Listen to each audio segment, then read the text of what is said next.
হয়তো ভাববে কেন হাসছি। তো আমার খাওয়া কমপ্লিট হয়ে গেছে। তো আর একটা জিনিস দেখাই, মানে গাল খাওয়ার কাজ করি আমি এটা। যতটুকু ভাত দেখেছিলাম তার থেকেও অল্প খেয়েছি। খেয়ে এই যে এই ভাতগুলো রয়ে গেছে এই তরকারি। মানে বুঝতে পারছো আমার খাওয়া, আমি খাই কইটুকু। মা জানে আমি খাই একটুখানি, ওই একটুখানি দিলেও ওতে আমার থেকে যায়। মানে এই হচ্ছে আমার এখন খাওয়া দাওয়ার ধরন, আমি একদম খাই না। আর মানে হাওয়া খেলেও মোটা হয়ে যাচ্ছে এরকম ব্যাপার। তো মা তো এই ভাতের থালা দেখলে বিশাল ঝাড়বে আমাকে, কারণ মা জানে ভালো করে আমি নিজে যদি নিই তাহলে এইটুকু নেবো, সে আমি নিজেই নিয়েছি। তো আবার ওইটা থেকে এটা রেখেও দিয়েছি, মানে আমার খাওয়া দাওয়া।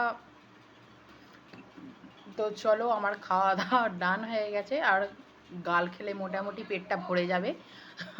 সে যাই হোক, গাল খেয়ে নেবো, কিছু করার নেই। তো চলো আমি উঠি, হাতটা ধুয়ে বেরিয়ে যাই। টাটা।